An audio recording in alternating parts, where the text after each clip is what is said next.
ಅಮೆರಿಕದ ಪ್ರತಿಯೊಂದು ಸಿಟಿಲಿ ಲೈಬ್ರರಿ ಇರೋದಂತೂ ಕಾಮನ್ನು. ಕೆಲವು ಸಿಟಿಗಳಲ್ಲಿ ಒಂದು ದೊಡ್ಡ ಲೈಬ್ರರಿ ಇದ್ದರೆ ಇನ್ನೂ ಕೆಲವು ಸಿಟಿಗಳಲ್ಲಿ 2-3 ಲೈಬ್ರರಿಗಳಿರ್ತವೆ. ನಮ್ಮೂರಲ್ಲಿ ಲೈಬ್ರರಿನ ಅಪ್ಗ್ರೇಡ್ ಮಾಡಿ ಒಂದು ಹೊಸ ಲೈಬ್ರರಿನ ಓಪನ್ ಮಾಡಿದ್ರು. ಏನ್ರಿ ನೋಡಿದ್ರೆ ಅದು ಯಾವುದೋ ಒಂದು IT ಕಂಪ್ನಿ ರೇಂಜ್ಗಿದೆ. ಅಲ್ಲಿರುವಂಥ ಬಿಲ್ಡಿಂಗ್ ಫೆಸಿಲಿಟೀಸ್ ಇರ್ಬೋದು, infrastructure, online resources, computers, books, ಏನ್ರಿ ಬೇಕು.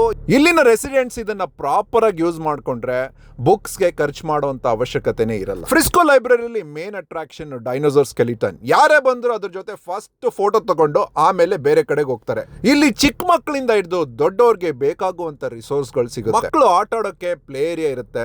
ಈ ಕೋವಿಡ್ ಟೈಮಲ್ಲಿ ಪೇರೆಂಟ್ಸು ವರ್ಕ್ ಫ್ರಮ್ ಹೋಮ್ ಮಾಡ್ತಾ ಇದ್ರು. ಸೊ ಅವಾಗ ಏನು ಮಾಡ್ತಿದ್ರು ಅಂದರೆ ಮಕ್ಕಳನ್ನೆಲ್ಲ ಲೈಬ್ರರಿ ಕರ್ಕೊಬಂದು ಅವ್ರ ಪಾಡ್ಗೆ ಅವ್ರು ಆಟ ಆಡ್ಕೋತಾ ಇದ್ರು. ಪೇರೆಂಟ್ಸ್ ಕೆಲಸ ಮಾಡಿ ಬೇಜಾರಾದರೆ ಮಕ್ಕಳಿಗೆ ಓದೋಕ್ಕೆ ಬುಕ್ಸು, ಸೈಂಟಿಫಿಕ್ ಎಕ್ಸ್ಪಿರಿಮೆಂಟ್ಸು, ರೊಬಾಟಿಕ್ಸು, ಹೀಗೆ ಅನೇಕ ರಿಸೋರ್ಸ್ ಅಲ್ಲೇ ಇದ್ದಿದ್ದರಿಂದ ಹೋಲ್ ಡೇ ಅಲ್ಲೇ ಸ್ಪೆಂಡ್ ಮಾಡ್ತಾ ಇದ್ರು. ಇಲ್ಲಿನ ಎಜುಕೇಷನ್ ಸಿಸ್ಟಮಲ್ಲಿ ಎಲಿಮೆಂಟ್ರಿಯಿಂದ ಕಾಲೇಜ್ ತನಕ ರೀಡಿಂಗ್ಗೆ ಬಹಳ ಇಂಪಾರ್ಟೆನ್ಸ್ ಕೊಡ್ತಾರೆ. ಹೈಸ್ಕೂಲ್ ಹುಡುಗರು ಲೈಬ್ರರಿನ ಬಹಳ ಚೆನ್ನಾಗಿ ಯೂಸ್ ಮಾಡ್ತಾರೆ. ಗ್ರೂಪ್ ಸ್ಟಡೀಸ್ ಮಾಡೋವಂಥದ್ದು ಇರ್ಬೋದು, ಅವ್ರ ಟೆಸ್ಟ್ಗಳಿಗೆ ಪ್ರಿಪೇರ್ ಆಗೋಕ್ಕೆ ಇಲ್ಲಿ ಬಂದು ಟೈಮ್ ಸ್ಪೆಂಡ್ ಮಾಡಿ ಒಂದು ಫೋಕಸ್ಡ್ ಆಗಿ ಓದೋಕ್ಕೆ ಬಹಳ ಚೆನ್ನಾಗಿದೆ ಎನ್ವೈರನ್ಮೆಂಟ್. ಇಲ್ಲಿನ ರೆಸಿಡೆಂಟ್ಸ್ ಎಷ್ಟು ಬೇಕಾದ್ರೂ ಬುಕ್ಸ್ ತೊಗೊಂಡೋಗ್ಬೋದು ಫಾರ್ 2 ವೀಕ್ಸ್. ಆಮೇಲೆ ಅದನ್ನು ರಿನ್ಯೂ ಮಾಡ್ಬೋದು ಅಥವಾ ರಿಟರ್ನ್ ಮಾಡಬೇಕಾಗತ್ತೆ. ಇಲ್ಲಿನ ಲೈಬ್ರರಿ ಮೆಂಬರ್ಸ್ಗೆ ಆನ್ಲೈನ್ ರಿಸೋರ್ಸಸ್, ಇ ಬುಕ್ಸ್ ಮತ್ತು ಎಕ್ಸ್ಪೆನ್ಸಿವ್ ಸಬ್ಸ್ಕ್ರಿಪ್ಷನ್ಸ್ ಕೂಡ ಆಕ್ಸೆಸ್ ಇರುತ್ತೆ.